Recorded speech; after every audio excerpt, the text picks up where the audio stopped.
criador do Ramblas, antes da Rock Point, um dos precursores da Praia de Atlântida, do município de Xangri-Lá. Hoje a gente vai falar com Solon Soares, no último programa Poder RS, aqui direto do Ramblas, do nosso estúdio Multi-RS. Sextou, eu sou Orestes de Andrade Júnior e o Poder RS está no ar.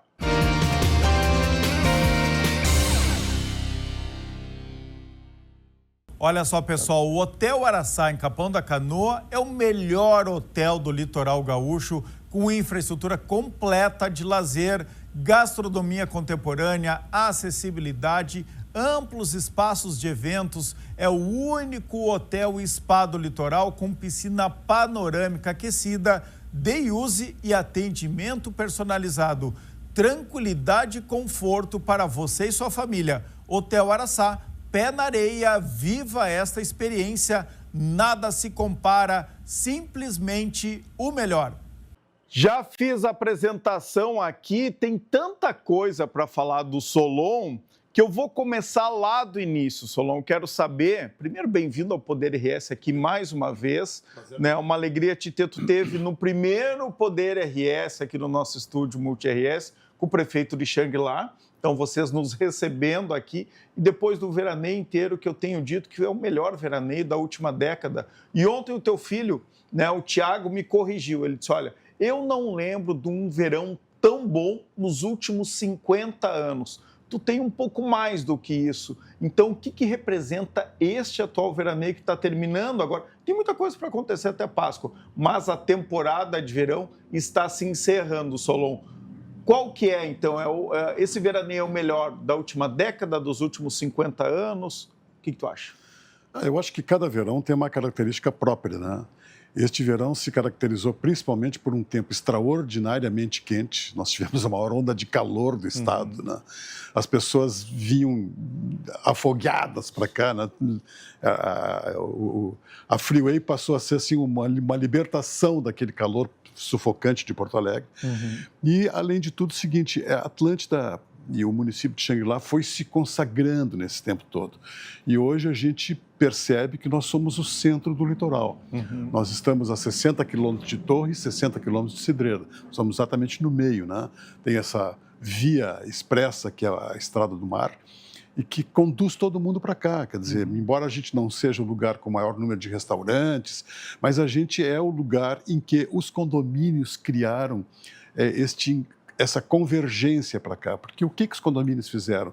Eles foram, pouco a pouco, desmanchando as turmas de outras praias. As pessoas foram vindo para cá e foram criando núcleos aqui, novos.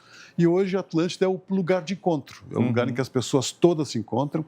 E isso se reflete na noite, se reflete nos restaurantes, se reflete nas lojas, que tiveram um sucesso enorme durante o verão. Os restaurantes, igualmente, tiveram um movimento inusitado. Eu diria assim que foi...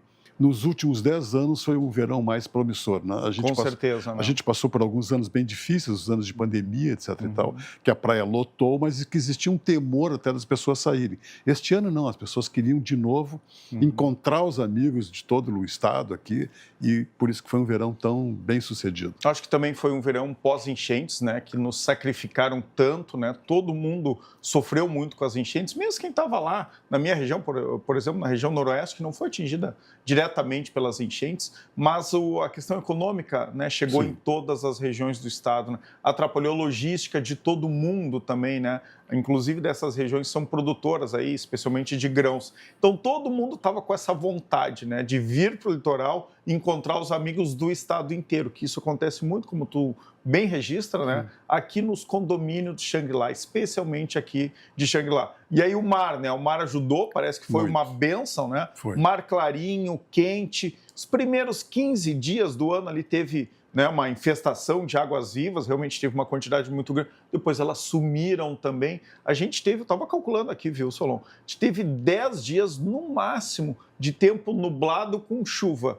Nem todos os dias com chuva. Então, olha só, né, numa temporada aí que até o carnaval, tardio de março, teve quase 90 dias, né? Esse veraneio, só 10 dias de tempo ruim, né? Foi algo realmente impressionante. Impactou aqui no Ramblas, né? Porque as pessoas ficavam mais tempo na praia. Sem dúvida. Muita gente ficava até as 8 horas da noite na praia, algo que não era tão comum. Então, aqui a programação do Ramblas muitas vezes começou mais tarde. Eu lembro que a gente, programando aqui, né, as atrações do palco Ubra, Multi-RS, a gente começou os primeiros shows às 8 horas, tu lembras? Sim. E aí depois tu disse, olha, Oreste, acho que a gente tem que colocar lá para as 10 horas da noite, né, a nossa atração principal, porque as pessoas estão ficando mais tempo na praia. Mas também durava mais tempo, né? Várias vezes aqui eu passava de manhã cedo, 6, 7, 8 da manhã, ainda tinha gente saindo aqui das baladas do Ramblas. Nós vivemos um período argentino, né? Na Argentina, os países hispânicos, de modo geral, o dia começa às 3 da tarde. É verdade. Então, aqui, o dia começava ao meio-dia na beira de praia, terminava a praia às 7 horas da noite e começava a noite 10 horas. E aí até o outro dia de manhã. Foi um período bem argentino, a gente viveu essa tradição hispânica. Solon, vamos lá, quero falar um pouco da tua história aqui. Tu está com 2 livros aqui, inclusive sobre a Atlântida, 60 anos, Raízes de Xangri-Lá. Me conta um pouco, né? Conta para nossa audiência agora com o tempo. Esse programa é todo teu. E esse programa de sexta-feira, sempre eu faço com uma personalidade do Rio Grande do Sul, é uma homenagem a quem eu estou conversando. Então eu quero saber da tua história. Onde é que tu nasceu? Tu nasceu aqui, veio de outro lugar? A tua família? Fala um pouco da tua origem. Não, eu nasci em Porto Alegre, vivi toda a minha vida em Porto Alegre, até conheci uma menininha muito bonitinha chamada Marise, que era filho do Antônio Casaccia. Foi uma pessoa que eu conheci pela Marise, lógico, né? Que me permitiu namorar a filha dele, que tinha uma criança de 12, 13 anos de idade. Eu tinha que idade? 16 anos. 16 anos. Era um jogador de vôlei veterado, assim, e conheci essa menina e comecei a acompanhar o pai dela, né? Que era o grande indutor de Atlântida, pessoa que começou o balneário. Em 1951, e casualmente, ele começou a reunião de formação de Atlântida, foi no dia 11 de maio de 1951, numa noite em que a Marise estava nascendo. Olha só. Nasceu no mesmo dia, tanto que durante muito tempo ela foi chamada de Tidinha, Atlantidinha, né? E ele era um veranista de Punta del Este, né? Ia sempre para Punta, levava 2 dias para chegar em Punta com a família. E naquele ano, como a dona Esther, minha sogra, estava grávida da Marise, ele resolveu vir para o litoral gaúcho. Veio para Capão da Canoa. As praias naquela época eram muito precárias, muito precárias. Elas não tinham calçamento, era tudo sobre as dunas, com aquelas esteiras de madeira. Os hotéis eram precaríssimos, né? Era um litoral que começava a nascer, principalmente através das pessoas que moravam aqui, etc. E tal. Sem estrada do mar ainda? Sem estrada do mar. A gente tinha a 407 e o asfalto da BR-101 era até Osório. De Osório até Torres era terra. Tá? E a gente até seguia Santa Catarina em cima de terra. Depois o Rio Grande do Sul começou a asfaltar esse trecho até Torres, e nós tínhamos assim um certo orgulho de ser gaúcho, porque a gente entrava em Santa Catarina na terra e até ali a gente tinha asfalto, né? Então, enfim, né? A partir dali Santa Catarina começou a se desenvolver e de uma certa forma nos deixou para trás, né? Nós hoje temos alguns bastiões de resistência a esse impacto que Santa Catarina representa do ponto de vista de turismo, que eu acho que a Atlântida está entre eles, até pelo fato de se centralizar o litoral, mas que a partir dali eu conheci o seu Antônio. O seu Antônio foi uma pessoa que começou a Atlântida em 1951 e imediatamente, imagina, num lugar deserto, lá de Capão da Canoa, ele começou a construir o Hotel Atlântida. Primeiro, ele calçou toda essa rua de entrada, essa avenida central que nos serve até hoje aqui. Foi a primeira rua calçada desse litoral. A primeira? A primeira rua calçada. Aqui tem aquela expressão, era tudo mato. Aqui era tudo areia. Tudo areia. Né? Não tinha nada. Absolutamente nada. Aqui era um lugar que se criava, para a parte mais de trás, perto da lagoa, se criava gado, a razão de uma cabeça por hectare, né? E surgiu a Atlântida nesse ano. E ele já tinha terras aqui ou ele começou a adquirir? Ele adquiriu várias nesgas de terra de diferentes fazendeiros que tinham aqui, foi criando esse contorno de Atlântida, adquirindo pedaços de cada pessoa, né, de cada proprietário, porque para eles era uma terra que não tinha valor nenhum. Tu vê que a Atlântida começa na RS 407 ali e vai até a beira do mar, né? Não tinha valor nenhum. Na beira do mar, ele inaugurou em 1952 o Hotel Atlântida, que era um hotel absolutamente além do padrão que tinha aqui. Era um hotel todo de alvenaria, com quartos com todo o requinte, né? Era um hotel que hoje seria classificado como um hotel de 4 estrelas. Né? Trouxe toda uma equipe da Argentina para servir restaurantes, etc. e tal, para ter uma gastronomia mais qualificada. E o hotel passou a ser o núcleo de convergência e de radiação de Atlântida. A partir, em volta do hotel, começou a se vender terrenos e os terrenos serem construídos. Em 5 anos, em 1955 e 56, a Atlântida já tinha todo aquele núcleo central ocupado por casas, por chalés, chalés da época, que eram todos de madeira, né? E já era um sucesso enorme de vendas, né? Já era uma praia muito procurada, exatamente por toda a qualidade que ela tinha, né? E o Hotel Atlântida, ele já começou o Hotel Atlântida com uma grande obsessão. Ele queria que aquilo funcionasse o ano inteiro. Imagina, hoje a gente já tem dificuldades para fazer isso funcionar, né? Sim. A gente está vendo, por exemplo, que termina o verão, muita coisa fecha, as pessoas vão embora. Hoje, praticamente, a única cidade que eu acho que permanece viva e intensa é Capão da Canoa, porque é uma cidade que cresceu muito, uma cidade que hoje deve ter cerca de 110 mil habitantes fixos, por moradores permanentes. Né? Mas as praias, de um modo geral, se fecham, se encerram. E ele, lá em 1952, pretendia que isso funcionasse o ano inteiro. A obsessão era tamanho. E essa obsessão virou tua também. Tu continua brigando por isso. Enfim, a gente tem certas heranças, né, que a gente tem que manter, certas vontades que têm que ser levadas adiante, até porque eu acho que isso é possível. Né? Mas eu te cortei uma frase que começava bem. A obsessão era tamanha que... Não, que ele além do Hotel Atlântida, ele começou a fazer outras coisas para tentar mobilizar as pessoas para virem aqui durante o ano.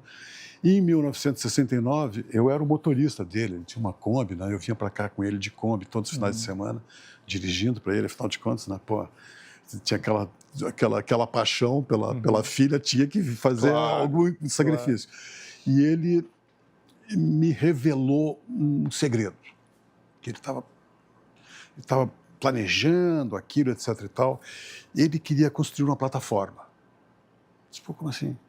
Não, eu quero construir uma plataforma que entre no mar para as pessoas pescarem, etc. e tal, e para que seja também um motivo delas virem aqui o ano inteiro e se hospedarem no Hotel Atlântida. Só vai poder frequentar a plataforma aquele que tiver hospedado no Hotel Atlântida. Agora tu imagina o tamanho da loucura, né? E construiu, à custa de venda de centenas de terrenos em Atlântida, construiu a plataforma. Então, a plataforma aqui de Atlântida, que está até variada agora, né? Sim. Ela foi construída pelo teu sogro. Foi. Com recursos próprios. Com recursos próprios.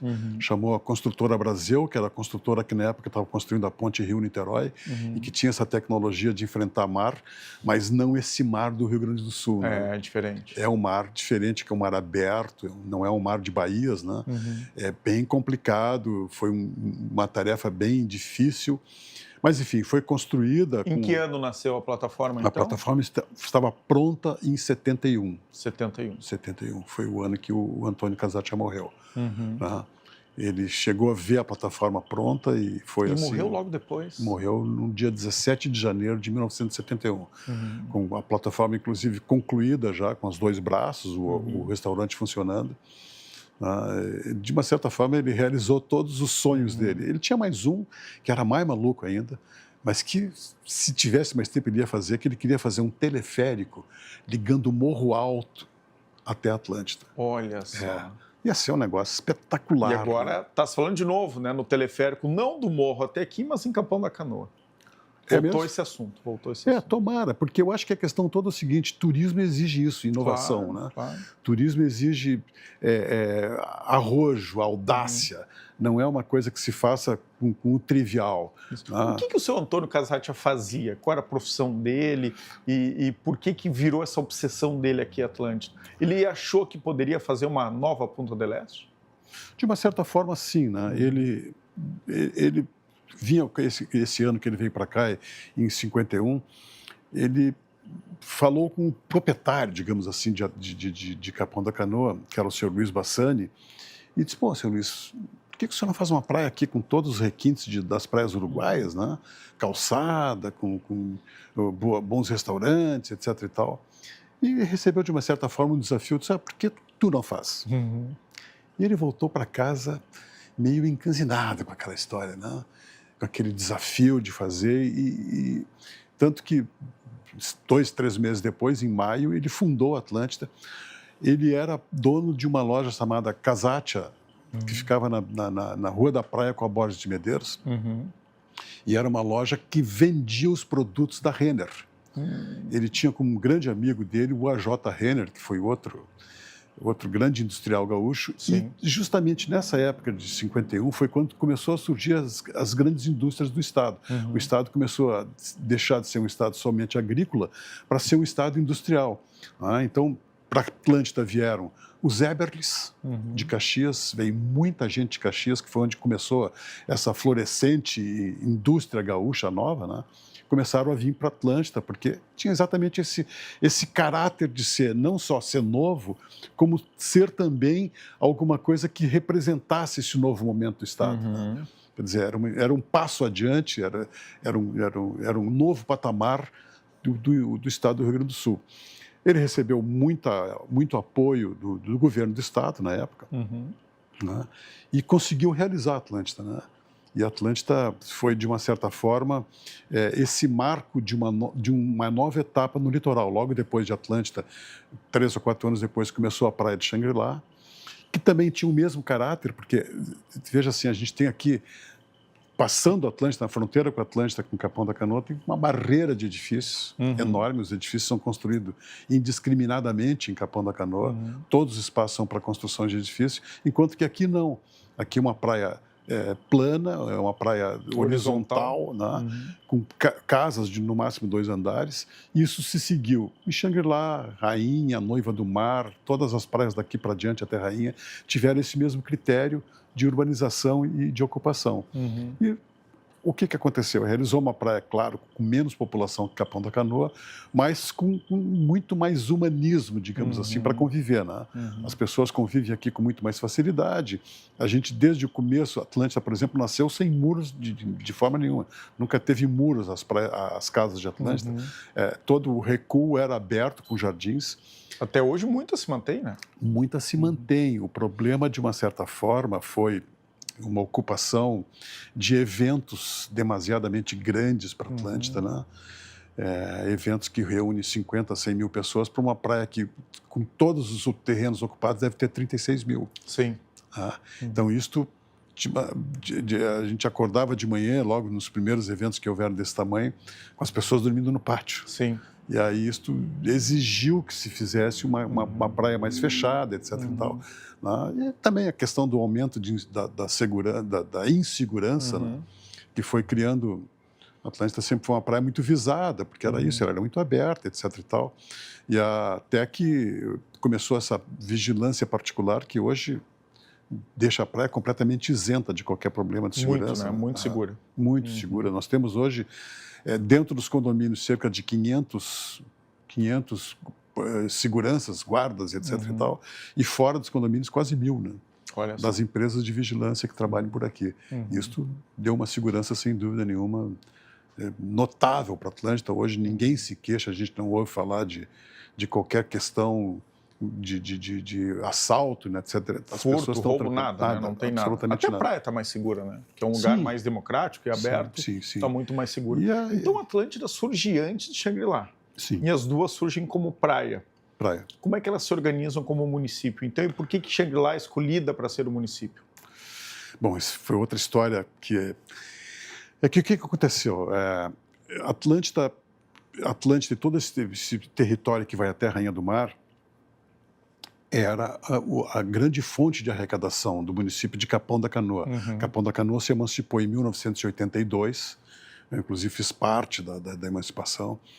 O presidente era o seu Queno, Ângelo Magiboff, uma grande figura que foi presidente... Capão da Canoa fazia parte de qual município? De Osório. Tudo era Osório aqui, né? Tudo era Osório. Tinham 2 municípios do litoral, Santo Antônio da Patrulha e Osório. E até o primeiro a se emancipar foi Torres, que foi o município criado de Torres até Arroio do Sal, por aí. E o restante era Osório, toda a parte do litoral era Osório, as partes das lagoas também, Maquiné era Osório, e Itati era tudo Osório. E em 1990, o pessoal de Atlântida estava meio desgostoso com a condução do município de Capão da Canoa, que existia há 8 anos já, porque o dinheiro que era aqui arrecadado não voltava para cá, nem parte dele, nem uma ínfima parte voltava. A gente não tinha funcionários, os serviços eram muito precários. E aí surgiu a ideia da emancipação. Essa ideia surgiu dentro da Rock Point, né, que só podia ser. Né? É um lugar da criatividade, surgiu ali dentro. Em janeiro de 1990, a gente promoveu uma reunião na Saba, né, para mostrar a ideia da emancipação, etc. e tal. Foi um momento bem delicado, porque existia... Tu vê o seguinte, a gente aqui, por exemplo, hoje nós devemos ter cerca de 60 mil residências. Dessas 60 mil, 57 mil são de veranistas, 3 mil são de moradores. Mas era preciso congregar essas pessoas, até porque quem votava e ia votar na emancipação, no plebiscito de emancipação, seriam os moradores. Né? Não tinha eleitores veranistas aqui, como até hoje não tem. Então, a gente fez uma reunião e conseguiu unir estes veranistas e moradores nesse propósito de emancipação.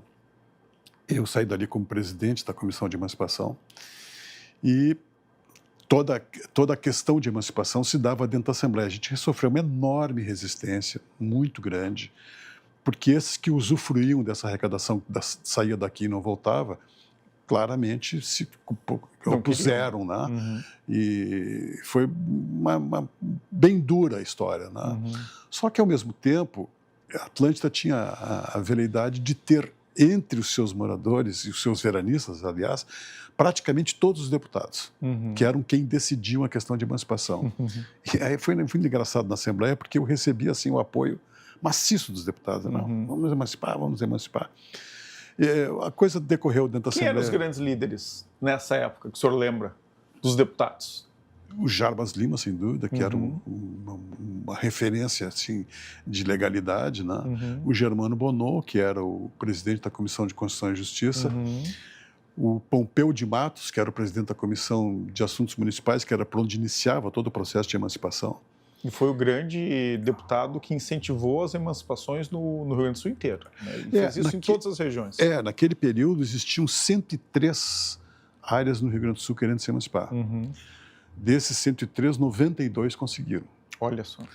E o mais interessante da história toda é o seguinte, esses 92 foram os que induziram o desenvolvimento do Estado. Por quê? Claro. Porque eram regiões que não estavam se desenvolvendo, meio que, digamos assim, freadas pelo município-mãe. Grandes áreas, né? Áreas. E aí toda a arrecadação centralizada, mais próxima ao poder. E de Santa Cruz, por exemplo, se emanciparam 4 municípios. Né? E o interessante é o seguinte, foram exatamente os municípios que mais se desenvolveram no Estado. Sem dúvida nenhuma. Hoje, por exemplo, o município de maior arrecadação própria, o que tem maior desenvolvimento, está no topo da lista, é Xangri-Lá.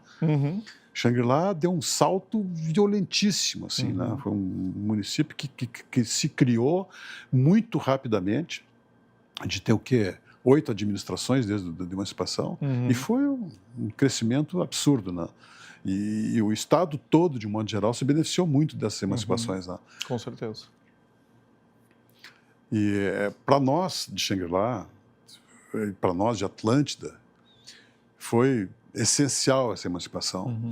Nós conseguimos depois da primeira administração, que foi bem difícil, foi bem complicada, foi do seu César Bassani, que era uma pessoa que veio de Capão da Canoa para ser candidato aqui. Foi bem difícil, porque a gente não tinha sede, não tinha... Ele me telefonou, ele assumiu a prefeitura, me ligou e disse, pô, Vicente, eu não tenho nem mesa para sentar. E aí eu fui atrás do Egon Birling, que tinha sido recém-empossado pela segunda vez como prefeito de Capão da Canoa. Disse, pô, Egon, tu apoiou a nossa emancipação, agora a gente precisa de ti para começar o município. E aí ele nos deu móveis, nos deu várias coisas, enfim, coisas que eram parte aqui da subprefeitura de Xangri-Lá, né? E ali o município começou a se desenvolver e na segunda administração a gente conseguiu uma façanha que até hoje não foi repetida no litoral, que é eleger um veranista. Nós elegemos um veranista chamado Renato Celiani de Souza, que era veranista, pescador da plataforma, e contava para todo mundo que ia ser candidato a prefeito.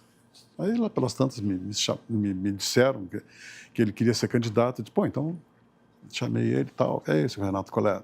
Não, porque tem que desenvolver esse município, que tal. Então vamos ser candidato, tudo bem. Nós tínhamos fundado um partido aqui em Xangri-Lá chamado PTB, que era do Sérgio Zambiase, que imediatamente deu todo o apoio para essa ideia de ter um candidato veranista e se conseguiu eleger o Renato Celiani de Souza por 11 votos. 11 votos. De diferença para o candidato da situação da época. E, a partir dali, começou um desenvolvimento diferente. E ele fez um bom mandato? Fez um bom mandato, até porque ele insistiu muito, eu não queria... Eu fui coordenador da campanha dele e tal. A campanha dele se deu praticamente dentro da Rock Point aqui, porque virou...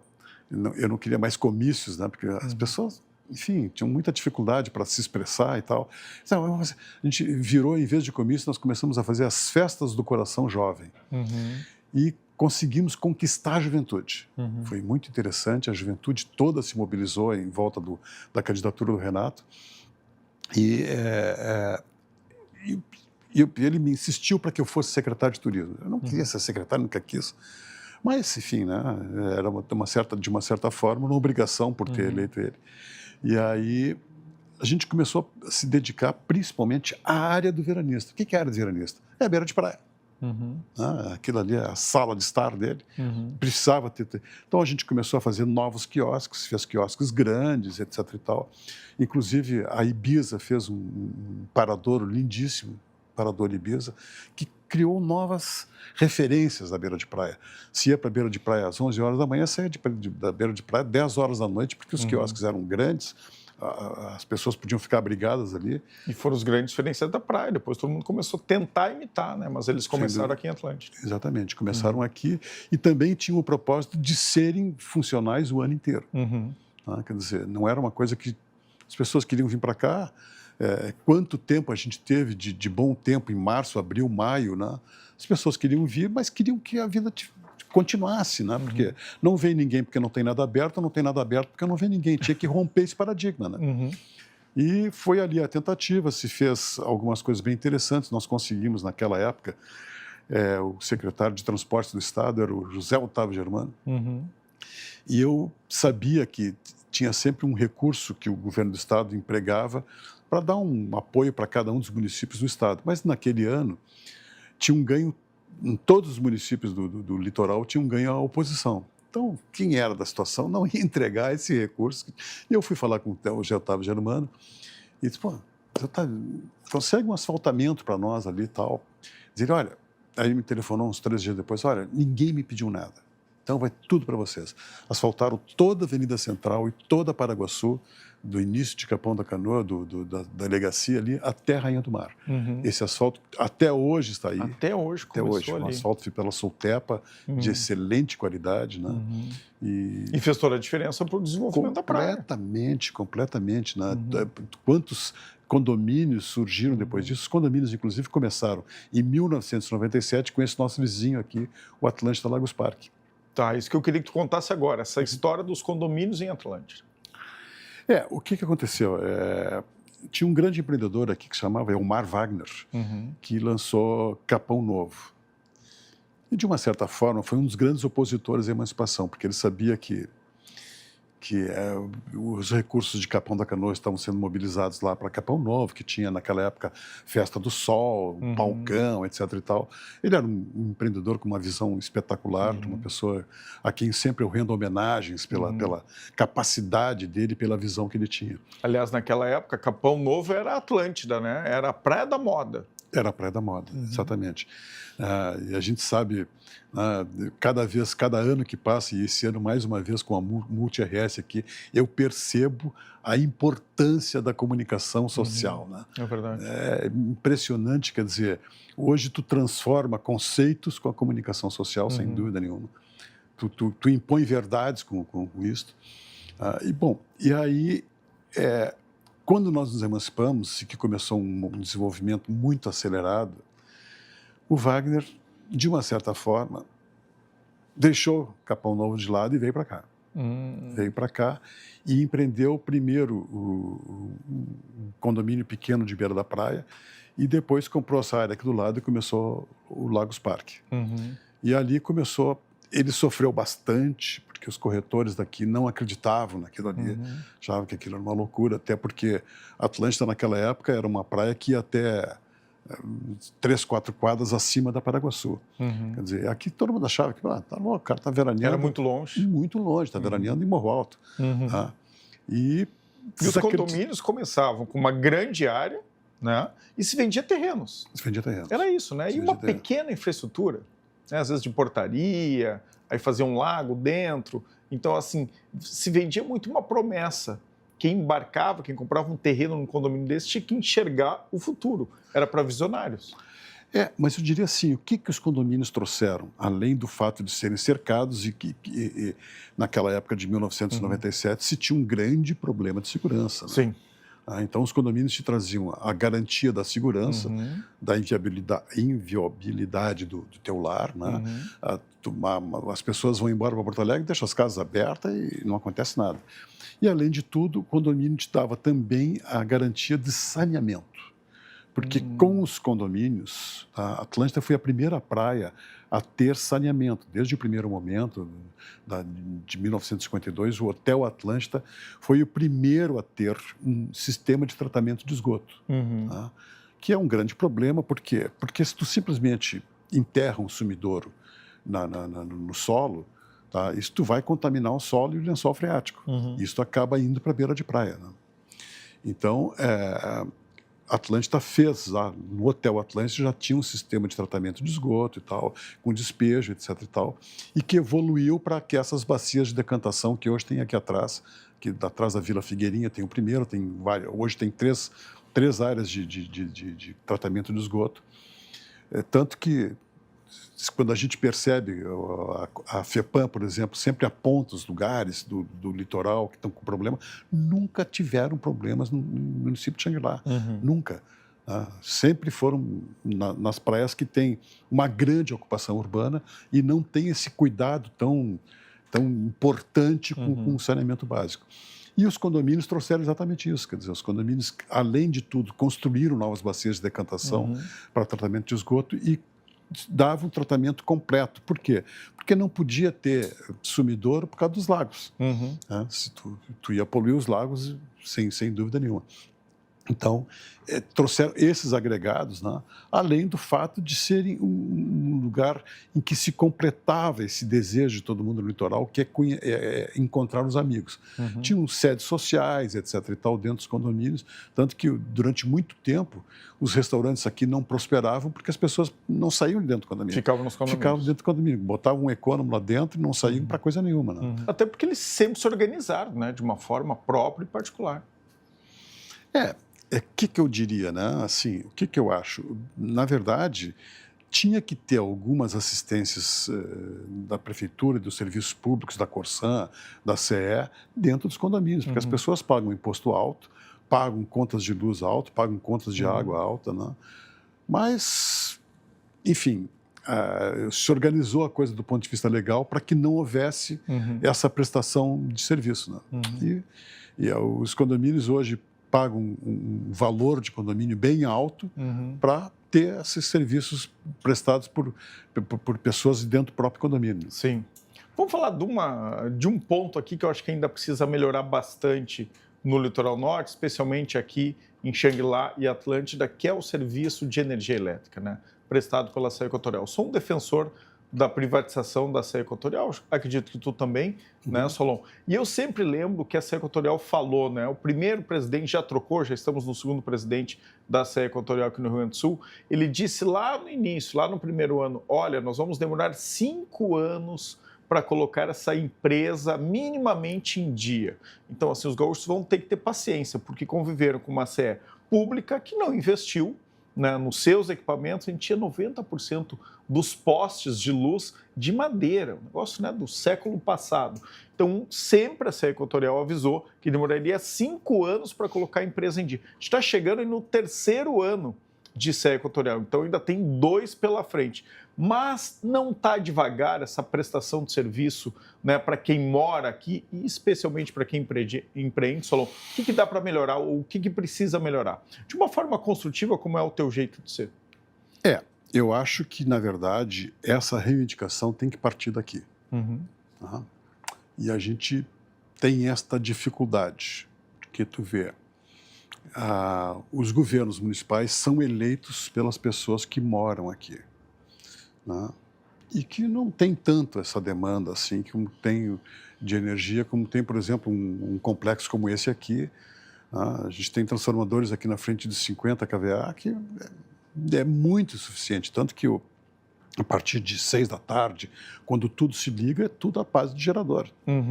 Nós não temos, a CE não nos fornece a energia suficiente para que a gente se mantenha funcionando. Então, eu acho que a questão toda é o seguinte, é preciso que os governos municipais entendam a realidade do município que a gente vive. E entendam que o grande impulso econômico dessa região é o veranista. E que esse veranista tem que ser atendido em todas as suas reivindicações. De uma certa forma, é um alívio quando chega março, porque o veranista vai embora. Não existe das prefeituras do litoral o intuito de trazer o veranista de volta. Toda a recreação, os eventos que são motivacionais são feitos para o morador, que é uma pequena parcela. Tu vê, Xangri-Lá é uma cidade que tem hoje 60 mil residências e é dado como uma população de 16 mil habitantes. É certo que não, se tu considerar aí 5 pessoas por residência, tu vai ter 250 mil, quase 300 mil pessoas. Esses 16 mil não representam 5%. Claro. E o que acontece? São os eleitores, são as pessoas para quem o município se vê compelido a trabalhar. Quando eu fui secretário, eu fiz a primeira passarela, que até hoje está construída, feita pela Flosul. Foi uma grande parceira e, na época, queria construir. A ideia era construir as entradas, porque a água desce pelas ruas que são transversais ao mar. Então, por ali, tu poderia fazer a passarela, tá? Porque ela ali não se cria duna. Com a saída de água ali, a duna é removida, digamos assim, né? E a ideia era fazer por ali as saídas e depois unir essas saídas todas por uma passarela paralela ao mar, logo depois da duna. Quer dizer, se mantinha a duna e ali seria um passeio, para tu poder fazer um passeio de tênis, arrumadinho, na beira de praia, usufruindo da mesma paisagem. E essas coisas não são seguidas, não são continuadas. Mas como esse veranista não vota, o gestor deixa de lado. Exatamente. E, além de tudo, o seguinte, quer dizer, Atlântida, por exemplo, tem hoje 27 hectares de áreas verdes, tá? Que estão completamente abandonadas. Não existe nenhuma iniciativa. Aliás, a iniciativa que existe é de entregar isso para concessionários que fecham as áreas e ocupam. Se a gente hoje passear pelos parques de Atlântida, de Xangri-Lá, vai ver que isso está acontecendo. E até a gente já conseguiu tirar algumas invasões que tentaram tomar as áreas verdes que a gente tem aqui. Então, eu diria assim, por que a área verde? Porque se tu está num dia em que é um dia chuvoso, não tem um tempo muito bom, a beira de praia não é tão atraente. Mas se tu tivesse um parque com essa, digamos, com essa vegetação que a gente tem aqui dentro do Ramblas, né, seria um lugar para passear, seria um lugar para ter eventos, seria um lugar para tu poder ter outras atividades, continuar conduzindo as pessoas para cá, motivando as pessoas a virem para cá. Tá? Mas não existe essa visão. Não existe essa visão. Eu participei da entrevista aqui com o prefeito Celcinho, né? O Celcinho é uma pessoa que até quer levar isso adiante, mas sei que tem muita resistência. É preciso haver um equilíbrio melhor nisso, né? Até porque o morador daqui também depende do veranista para emprego, para todo o recurso econômico que ele tem, e vem desse impulso econômico que é o veranista. Né? Claro, claro. Muito bem, olha só, já passou aqui 40 minutos desse primeiro bloco, a gente vai fazer um break rapidinho e depois nós vamos falar da Rock Point, tá bom. Que é a grande precursora aqui do Ramblas também. A gente vai dedicar todo o segundo bloco a falar, né, aqui do Ramblas, do que aconteceu neste veraneio, e também vamos buscar um pouco na memória do Solon da Rock Point, que é responsável por tudo isso que está criado agora. Deixa eu dar um recado para vocês do Chavin, olha só, comemore o Dia da Mulher no Chavin, o melhor restaurante peruano de Porto Alegre. Neste sábado, 8 de março, tem dose dupla de drinks, imperdíveis os drinks do Chavin, e show ao vivo lá no Chavin, na rua Anita Garibaldi, 1680. Reservas, hein? Garante seu lugar. Reservas pelo WhatsApp 51991416948 ou pelo Instagram, @chavin.poa. Já voltamos no último Poder RS, aqui direto do nosso estúdio Multi RS no Ramblas, em Atlântida, hoje falando com o Solon. Ele que é dono disso tudo, ele que comanda o espetáculo aqui no Ramblas. Até mais! O Grupo PS apresenta o Marco Business Center dentro do complexo integrativo que possui 6 empreendimentos totalmente conectados. Um projeto que reúne offices e consultórios no endereço mais desejado de Capão da Canoa, junto ao acesso à cidade e em meio a um eixo de comércio, saúde, educação e serviços. Uma torre moderna e inovadora, pensada para a comodidade de profissionais e seus clientes. São 249 unidades modulares de 36 a 824 metros quadrados que fazem do Marco Business Center o empreendimento comercial mais imponente da cidade. Totalmente conectado às facilidades do mall, a conveniência do maior estacionamento rotativo do litoral com 699 vagas e é o hospital mais completo da região. Esse é o Marco Business Center, um novo capítulo para o litoral, um marco para Capão da Canoa. Não fique de fora desse sucesso, procure agora o seu corretor.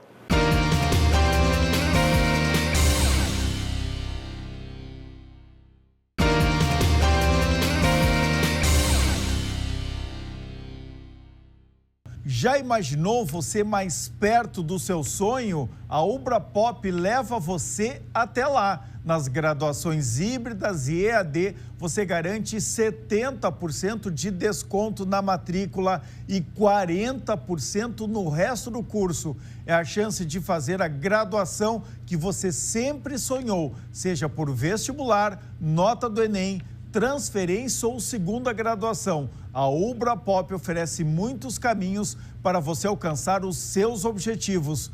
Tudo isso com flexibilidade de horários, plataforma intuitiva e excelência de ensino. São mais de 30 cursos à sua disposição. Escolha a sua área e siga o seu caminho. Não perca tempo e descubra um mundo de possibilidades. Acesse ubra.br/vestibular e matricule-se. O seu futuro começa agora. Ubra Pop, nossas raízes são a conexão com o futuro. Voltamos com o último Poder RS, aqui direto do nosso estúdio Multi RS no Ramblas, em Atlântida. Lembrando que o Poder RS tem o apoio de OAB-RS em defesa da advocacia e da cidadania. Quinta do Morgado, suco de uva puro é Quinta do Morgado. Pensou em inovação? Vem para a Ubra, o vestibular 2025 tá on. Armazém Bom Gado, descubra o verdadeiro sabor da qualidade. E Vinhos do Mundo, que tem mais de 1000 rótulos em espumantes e vinhos para a sua adega. A nossa cobertura de verão aqui no estúdio Multi-RS, tem o apoio de Ubra, Leroy Merlin, Racon Consórcios, Hotel Araçá e Casa Linda. Hoje eu estou recebendo aqui no estúdio Multi-RS o Solon Soares, ele que é responsável aqui pelo Ramblas. Tudo começou na Rock Point, é isso? Na verdade, tudo começou num lugar chamado Stereomoto. Stereomoto? Do magro Miguel Petri. O que era o Stereomoto? A Stereomoto, onde hoje é ao lado do posto de gasolina aqui de Atlântida. Tá. E aquilo ali foi originalmente a sede da energia de Atlântida. Ali tinha uns motores que concediam energia. Isso foi uma outra novidade de Atlântida, porque todas as praias daqui tinham motores, geradores, que funcionavam até as 10 da noite. Às 10 da noite em diante, acende a vela porque não tinha mais luz. Eu me lembro de Arroio do Sal, desses lugares todos, que eram assim. E a Atlântida nasceu não só com essa usina de luz e força, como também com a primeira hidráulica, porque também os poços eram poços artesianos e tal. A primeira hidráulica, captação da água na lagoa e tratamento e fornecimento para todo. Já tinha uma hidráulica e toda uma rede de distribuição de água que foi o original de Atlântida. Né? Mas a Stereomoto, quando a CE encampou o sistema de energia elétrica do litoral, aquela sedezinha ali onde era foi transformada na Stereomoto. Me apareceu na minha frente o cabeludo Miguel Petri com a ideia de fazer ali uma danceteria. E fez, em 1985, a Stereomoto. Tempos depois, a Stereomoto tocava música dance, Olivia Newton-John, John Travolta, essas coisas da época. E eu sempre fui muito roqueiro, né? E eu abri na frente, onde hoje é a Fornelone, a Danceteria Atlântida, para tocar rock and roll.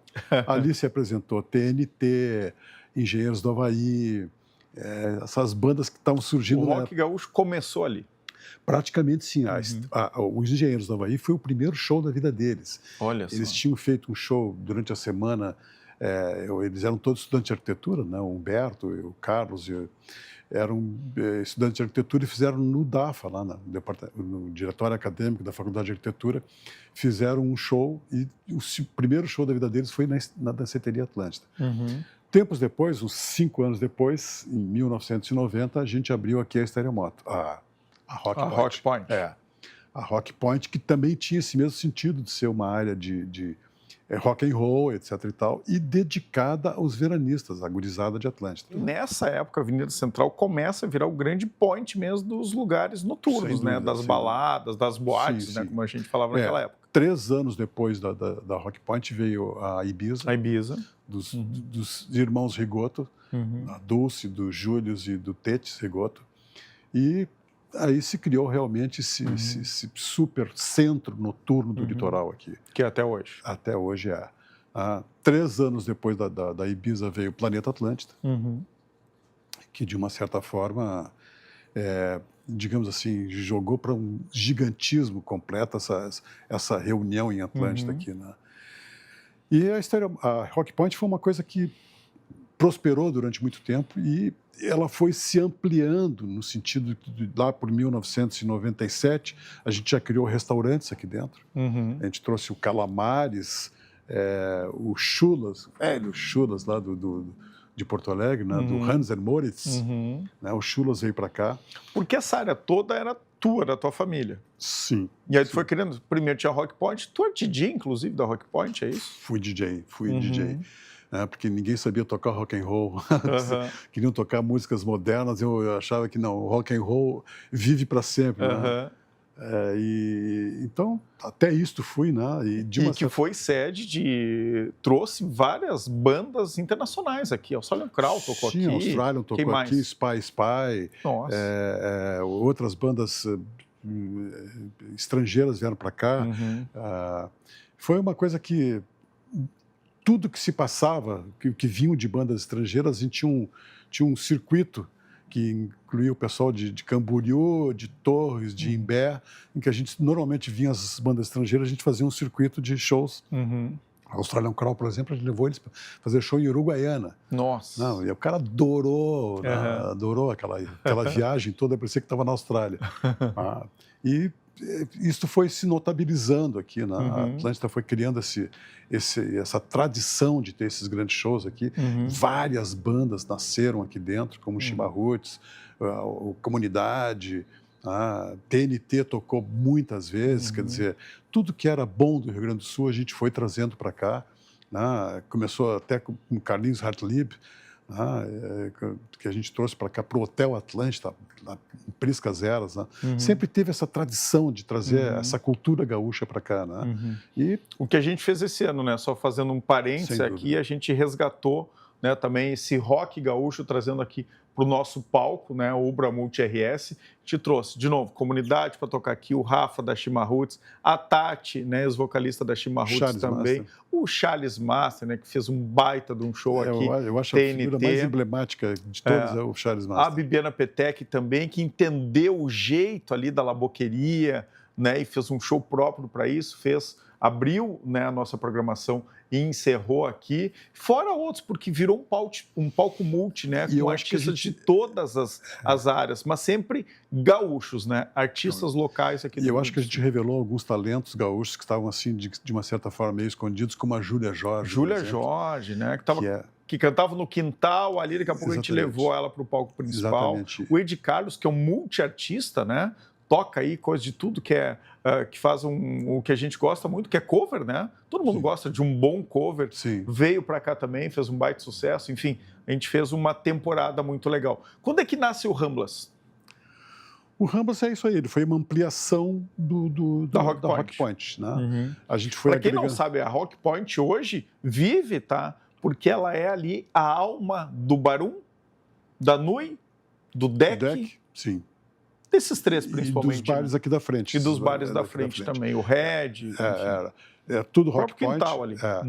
E isto, eu acho assim, que, em primeiro lugar, né, cria... O Deck, por exemplo, trabalha o ano inteiro, fica o ano inteiro funcionando. Vai fazer uma baita reforma agora, uma reforma grande realmente, para poder atender todo o público que ele recebe durante o ano inteiro. A gente espera que vá ter a programação também do Barum, etc. e tal, exatamente com esse intuito de fazer as pessoas voltarem para cá, terem o que fazer, terem restaurantes à disposição. O ano todo, né? O ano inteiro. Né? A gente tem buscado bastante gente da Serra Gaúcha, que são os empreendedores que são muito tenazes. Eles vêm para cá e não fecham mais. Aí a Pasta Chuta, como exemplo, né? Não fecha, nunca mais fechou desde que abriu. Sempre funcionou. Outro restaurante que a gente tem aqui, que não está aqui no Ramblas, mas vai acabar vindo para cá, que é a Fornelone, também funciona o ano inteiro. Né? E para nós isso é o mais precioso de tudo, que as pessoas venham e trabalhem nesse litoral, porque nessas desgraças que aconteceram aqui no estado, tanto como a pandemia quanto a enchente, o litoral foi o grande refúgio. É verdade. Veio todo mundo para cá, os restaurantes funcionaram muito bem nesse período todo. E as lojas aqui, tem perspectiva delas ficarem abertas o ano inteiro? Nós temos hoje 22 lojas. Dessas já estão consagradas e determinadas a ficar abertas durante o ano 14. 14? Olha só. E o que acontece? À medida que mais abrem, outros também querem abrir.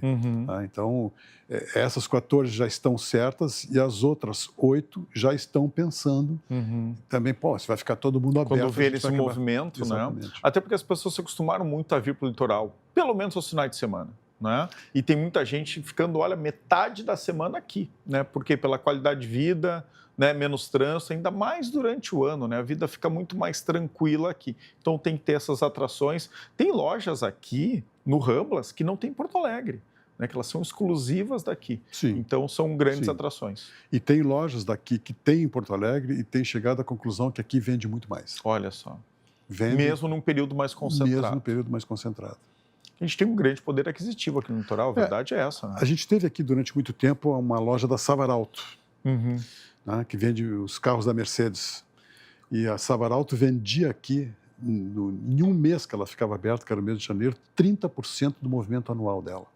Olha só. É bastante coisa. É muita coisa, um terço do que ela vendia o ano inteiro. Solon, voou o nosso tempo aqui, Que bom. né, o nosso último Poder RS. Queria te deixar os últimos 30 segundos aqui, né, para te fazer os teus agradecimentos também. E primeiro eu quero te agradecer aqui a parceria, especialmente a tua amizade, né, que a gente criou nessa temporada aqui, né, de veraneio. Tenho certeza que é algo que vai ficar para sempre, né? Foi o nosso primeiro ano de muitos que ainda virão aqui pela frente, viu, Solon? Obrigado por tudo.